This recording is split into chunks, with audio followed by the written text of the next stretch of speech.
By early spring, around 12 April 1943, a new auxiliary camp had taken shape on the eastern edge of Thuringia.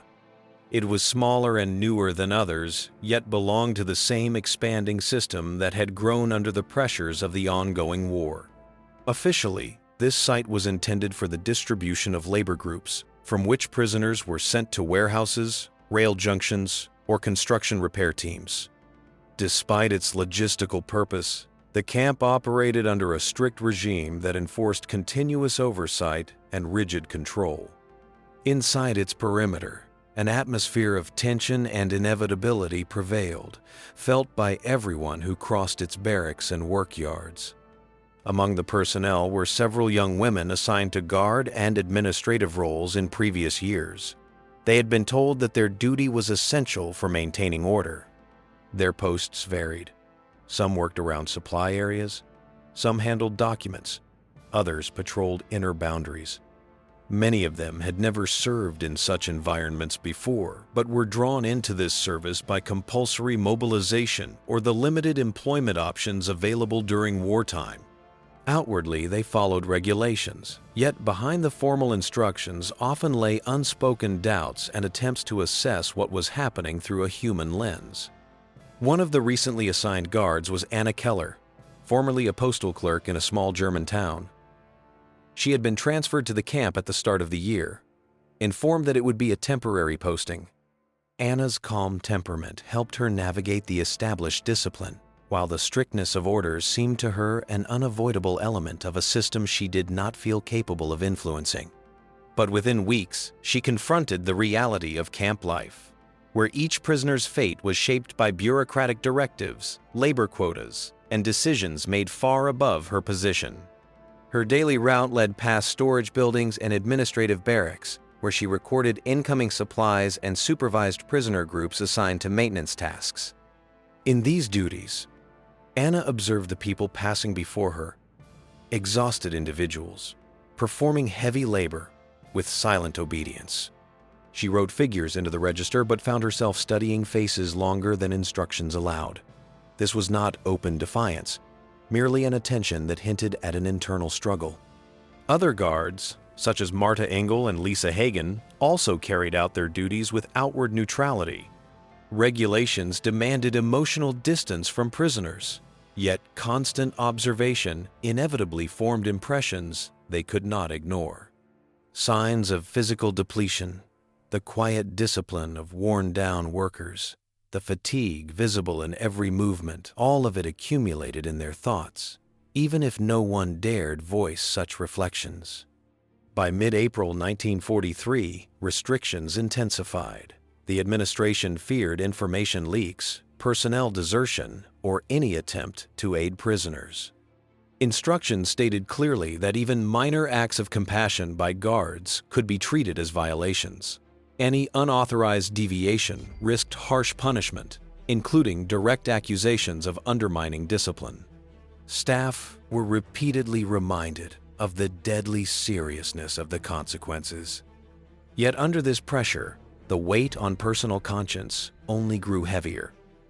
Despite the fear, some guards began to question where the boundary lay between obedience and basic humanity.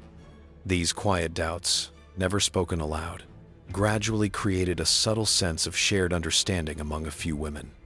They had not acted yet, but the idea of helping someone was already forming softly, invisibly, like a shadow stretching across their days. In these unlit corners of camp life emerged the first outlines of choices that no one could have predicted, choices that would later shape a story in which the most unlikely individuals carried out the least expected acts. By the end of April 1943, life inside the camp settled into a dense rhythm in which every hour was governed by strict rules. Prisoners were assigned to work groups early each morning, and guards recorded their departure and return. Any deviation required explanations, turning even routine actions into procedures with consequences. In such conditions, the slightest gesture of humanity could appear as a violation capable of drawing suspicion from superiors or colleagues.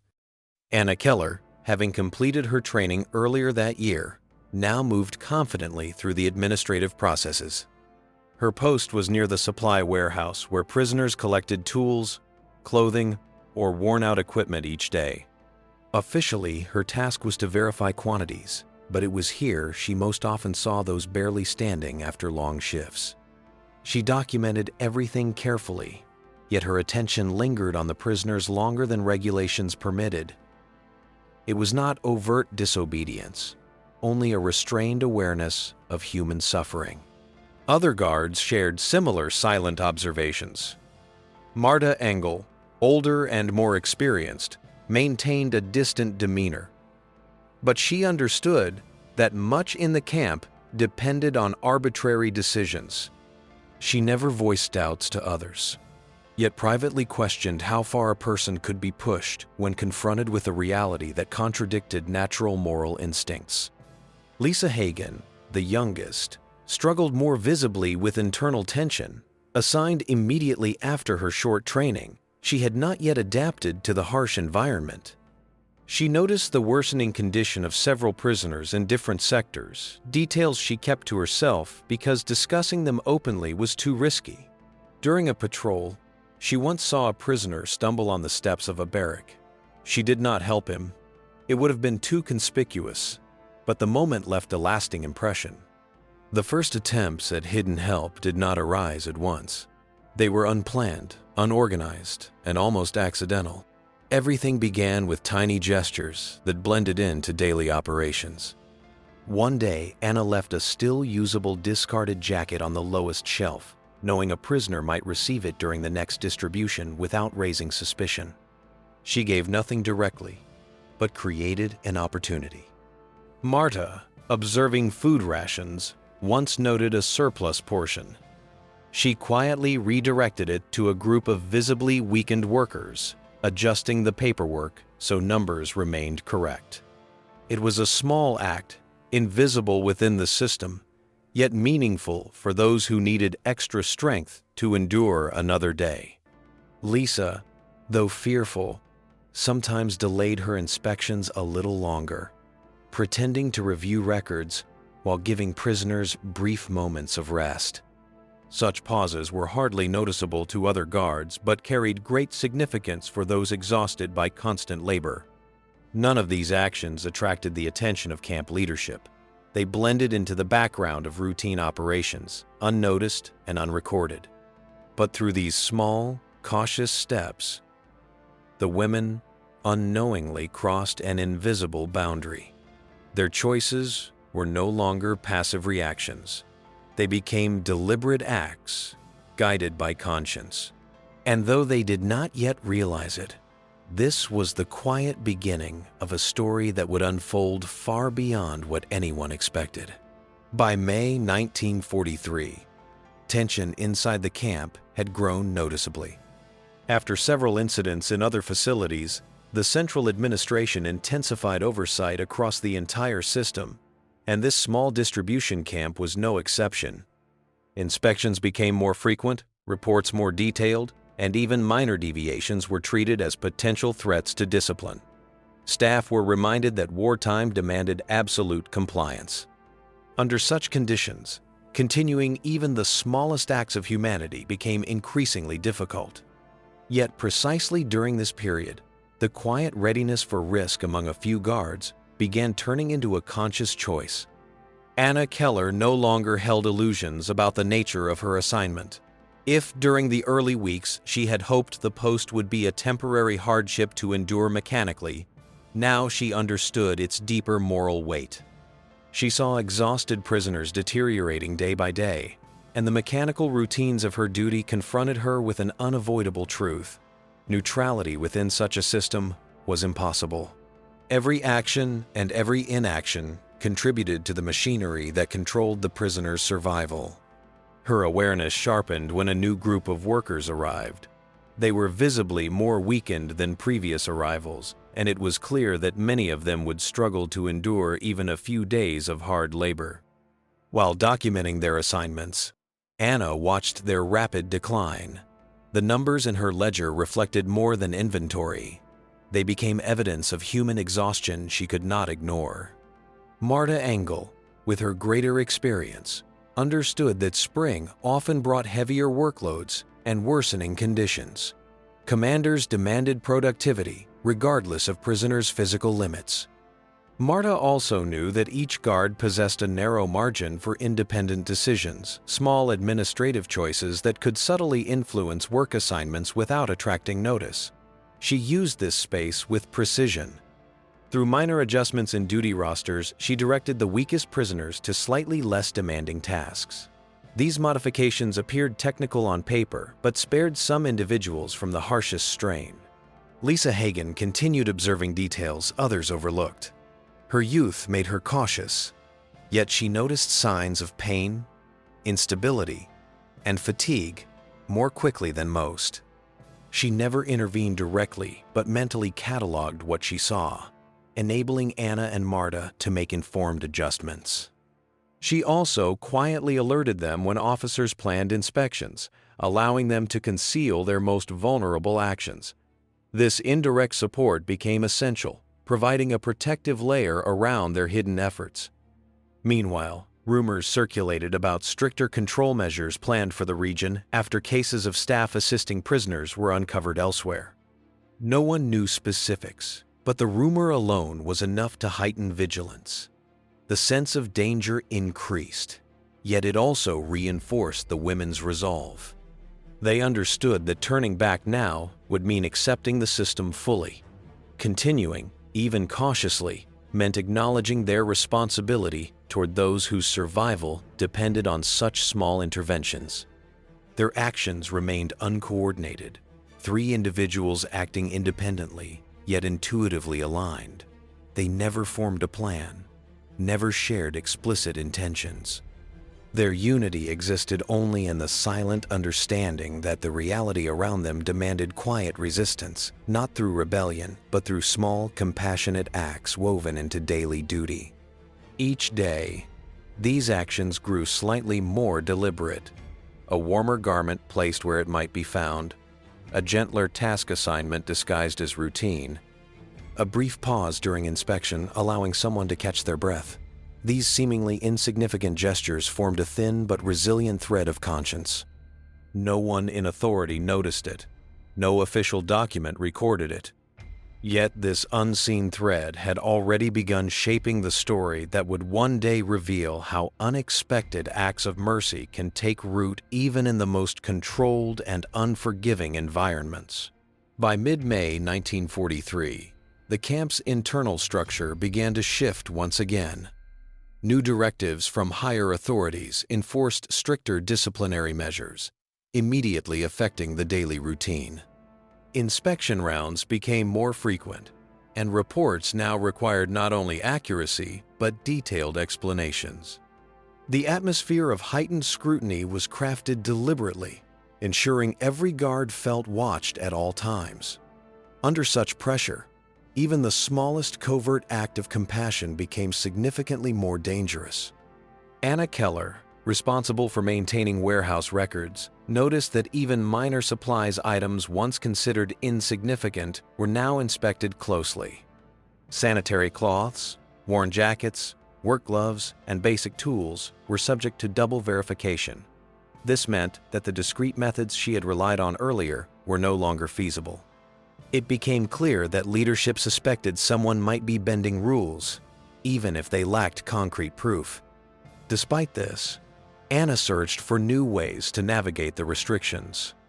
She reviewed incoming shipments of discarded items in advance, organizing them so that pieces still suitable for use were placed in areas with less oversight. She could not pass anything directly to prisoners, but she could create situations where distribution workers, pressed for time, might unknowingly deliver certain items to those who needed them most. These adjustments remained buried within routine logistics. During the same period, Marta Engel received a new assignment verifying worker groups before they were sent to external labor sites. This position gave her partial influence over the composition of each team. Officially, she was required to follow predetermined lists, but regulations allowed limited corrections if they were documented as technical adjustments.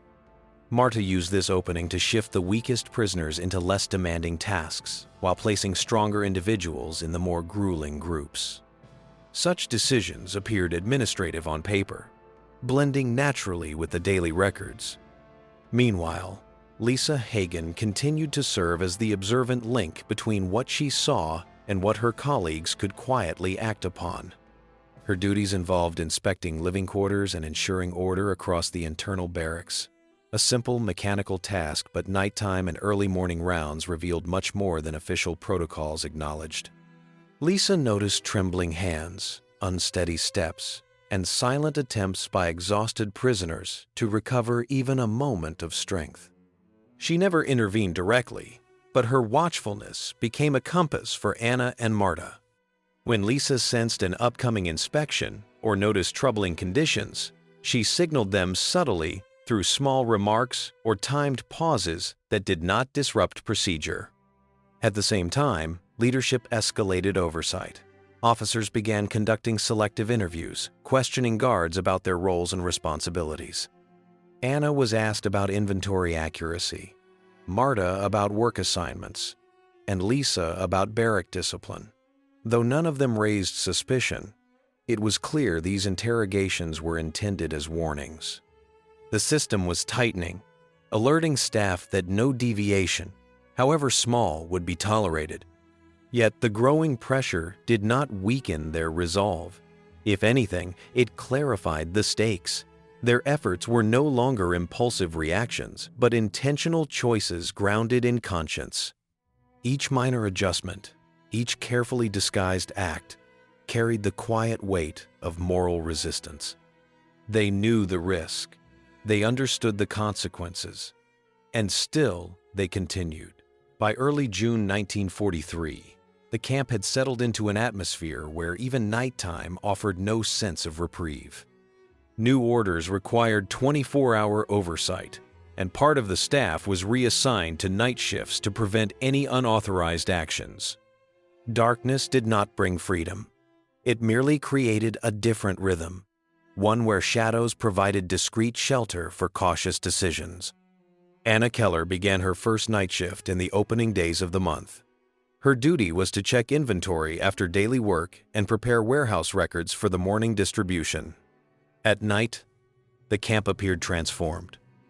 Guard tower lamps cast uneven light, blurring the outlines of buildings, while inside storage hangars, the silence was deep, broken only by the distant pacing of patrols. As Anna worked, she discovered that discarded yet serviceable items were less thoroughly inspected if placed in the darker corners of the warehouse. This was not a direct violation, but it allowed certain useful objects to avoid tight scrutiny. She never handed anything over herself, yet she positioned items where hurried morning workers might unknowingly pass them into the hands of prisoners. Her actions became subtler, shaped by an understanding of when attention was weakest. The night shift provided slivers of opportunity, not open doors, but cracks through which small acts of humanity could quietly pass. During the same period, Marta Engel was assigned to oversee the early morning preparation of work groups leaving the camp at dawn. She arrived in the barracks before wake-up calls, clipboard in hand, reviewing worker assignments while the prisoners were still gathering strength after the previous day's heavy labor. Those moments revealed the true physical toll of their conditions. From her experience, Marta knew who would be unable to endure another harsh shift. She used the permitted technical adjustments in the roster to remove the weakest from the most demanding tasks, transferring them to lighter duties without drawing suspicion. Her paperwork always appeared in perfect order, even though the practical result was often life-preserving. Lisa Hagen, meanwhile, maintained her role as the quiet observer of the camp's inner spaces. Her night duties involved routine patrols of the barracks, checking doors, confirming calm, marking times in the log. Yet the stillness of night allowed her to see more clearly than the noise of daytime ever could. She noticed prisoners unable to sleep due to pain, those leaning against walls to catch their breath, and those moving slowly through the dim corridors. Lisa never intervened openly, but each detail she observed shaped Anna's and Marta's actions the following day. Her subtle warnings, timing, tone, a brief mention of a barracks condition guided their decisions without ever explicitly naming intentions. Night inspections by officers became more common. Their presence was unpredictable, and their questions sharp. The slightest anomaly could trigger suspicion. The three women understood that discovery would result in severe consequences. Yet, remarkably, their actions remained hidden, protected by their discipline and the anonymity of routine. What distinguished this period was not the scale of their help, but its coherence. Without speaking, without planning, they acted as if bound by an unspoken understanding. Their independent decisions formed a quiet network, invisible even to themselves. By the end of June's first week, they no longer felt like isolated guards responding individually to suffering.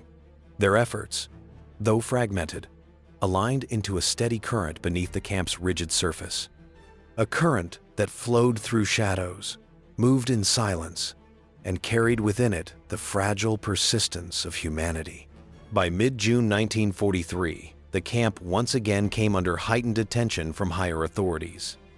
New directives arrived from central administration, emphasizing stricter adherence to every control procedure.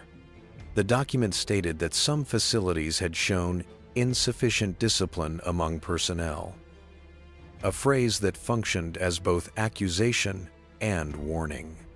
Inspections increased, officers began unexpected rounds, and staff were instructed to remain at their posts until further notice. Everyone understood, even minor irregularities could now trigger an inquiry. Anna Keller studied the updated instructions with care. She was now required to record every warehouse item with double confirmation from the duty supervisor. Previously, such detail was unnecessary, but under the new rules, even a missing cloth or a misplaced tool could cause suspicion. This meant that earlier methods of discreetly redirecting useful items to areas of lower scrutiny were no longer viable. Still, Anna adapted. She began shifting certain supplies into sections supervised by staff known for being overworked or less meticulous.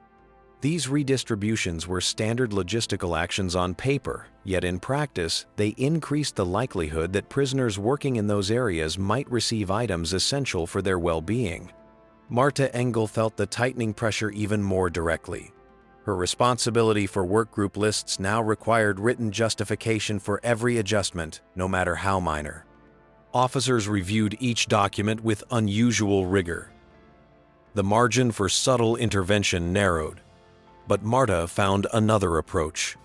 Instead of altering lists at the last moment, she began preparing the next day's rosters collaboratively with the staff responsible for early morning documentation. If the lists looked balanced and orderly from the beginning, her later adjustments appeared natural. This allowed her to steer the weakest prisoners toward tasks they were more likely to endure, still without drawing suspicion. Meanwhile, Lisa Hagen encountered officers more frequently during her patrols. They observed her movements, asked questions about barrack conditions, and checked her logs for errors. Though her duties were simple, the increased oversight made every minute feel monitored. Lisa responded with calm consistency, meticulously following procedure, leaving no trace of hesitation. Her internal anxiety grew, yet she understood that maintaining routine was itself a form of protection. Her observations became even more discreet. She noted signs of distress only when they could be framed as standard health or order reports, ensuring that nothing appeared outside protocol. Despite the new restrictions, the three women continued their quiet efforts. They acted more cautiously, adjusting each gesture to fit seamlessly into the system's rigid framework. To an outside observer, their work appeared entirely compliant. But within the margins of official procedure lay small decisions timed movements, reordered lists, reorganized supplies that carried the weight of deliberate compassion. These weeks revealed a truth none of them had anticipated. Oversight could intensify, documentation could multiply, and fear could grow. But silence did not extinguish empathy. It merely reshaped it, narrowing it into precise, careful actions that persisted despite everything. Their path had become more dangerous, but also more defined. They chose to walk it anyway. By the end of June 1943, the atmosphere within the camp had tightened to the point where even the smallest irregularity could trigger an investigation. After another inspection cycle, officers informed the administration that selective surveillance would be imposed on certain members of the staff. This meant covert monitoring, with no indication of who was being watched. Although no one knew the exact targets, every guard felt the invisible presence of scrutiny. The camp existed in a state of unspoken tension, as though awaiting a decision not yet announced but already sensed. Anna Keller felt this more acutely than most. Her position in the warehouse naturally placed her under suspicion, as it was the area where discrepancies most often appeared. She noticed that new shipments arrived with unusually detailed descriptions, and officers no longer relied solely on written records. They began asking direct questions about procedures and movement of supplies. Yet Anna had learned to navigate these pressures. She understood that even under strict control, the system remained imperfect. It had gaps, small, fleeting, but real. She shifted her approach. Instead of redirecting items, she began manipulating timing. She paid attention to when morning inspectors moved fastest, when patrols were distracted, when warehouse routines demanded minimal oversight. These subtle moments allowed her to place certain useful items in accessible locations without violating any visible rule. Her actions dissolved into the natural flow of work, leaving no trace. For Marta Engel, the turning point came in the form of a single early morning roster. She found a prisoner assigned to a demanding external labor team who was in visibly critical condition. His weakened state made the assignment dangerous, yet the roster already bore official signatures, and his health had been recorded the previous day as adequate. Any correction now would require an explanation. Marta understood the risk. A misplaced justification could raise suspicion about her motives, and yet she also knew that sending him out would likely end his ability to continue. She made her decision. She altered the list, marking the change as a technical reassignment, a category rarely questioned but not meant for routine use. The weakened prisoner was placed in a less strenuous group. A stronger worker took his place. Marta completed the documentation flawlessly, but she was aware that she had crossed a line. She had chosen action over caution, conscience over safety. At the same time, Lisa Hagen faced increasingly intrusive attention from officers during her patrols. They watched her from a distance, checked her presence at specific hours, and questioned her about seemingly trivial details. Lisa answered calmly, following procedure with unwavering consistency. But her awareness of danger sharpened. One morning, while passing a work zone, she saw a prisoner suppressing tremors and pain as he attempted to maintain pace. Lisa paused to make a formal note, something she ordinarily did only when necessary. She knew the act could draw attention, but that note, placed in a routine section of her log, allowed Marta to adjust his assignment the next day without raising suspicion. It was a small, calculated risk, one that extended the invisible chain of their quiet efforts. By the last days of June, it was clear to all three women that their actions had changed in nature.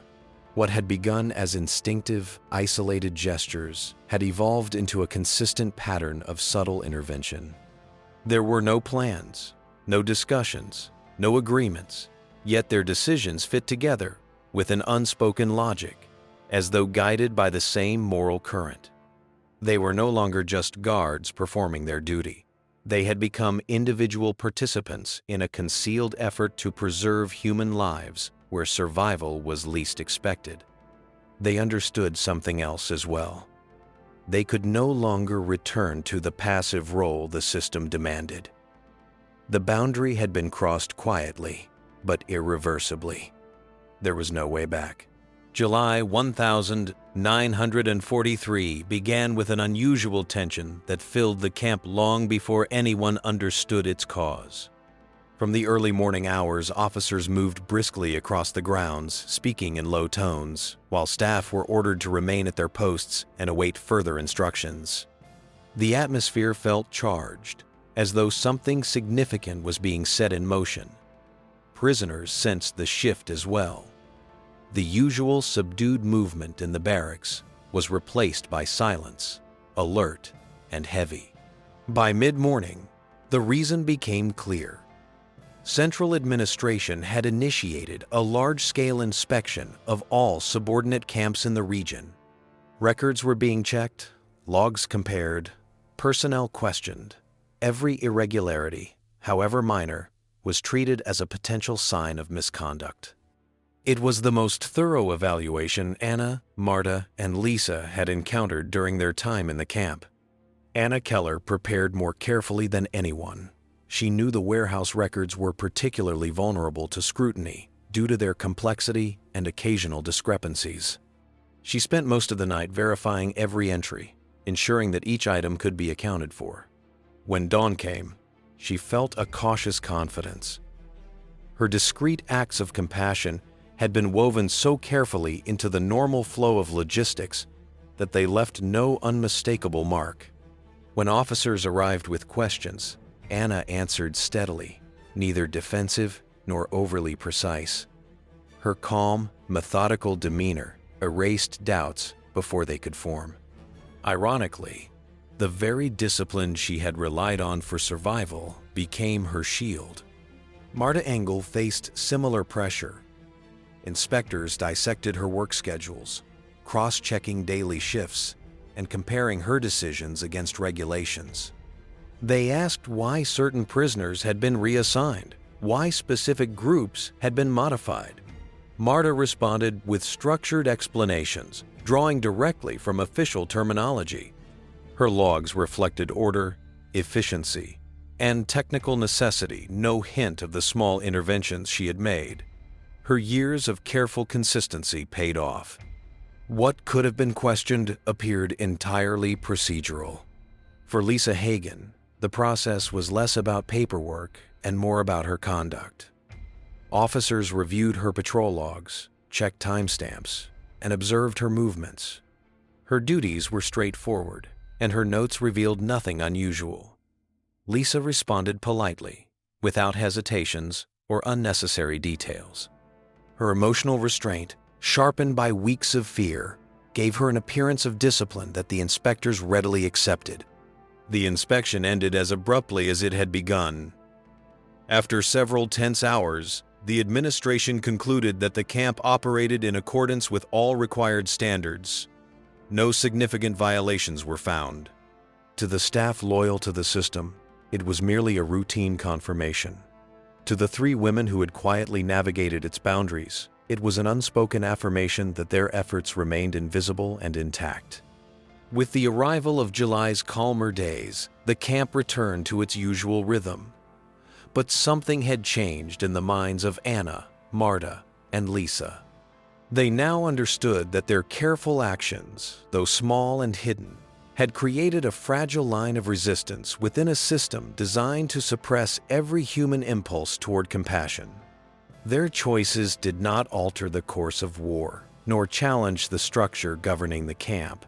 History did not write their names, record their documents, or illuminate their motives. Their work remained buried in the margins, overshadowed by larger events and official accounts. Yet within those margins lived a quiet truth that even under the heaviest weight of authority, people could still choose to act with humanity. Their gestures were modest, often imperceptible, but each one carried significance for those who received them.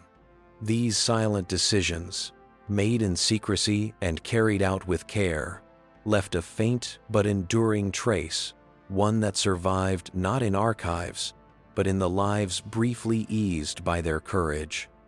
A trace no one saw, yet one that endures in the unseen corners of history.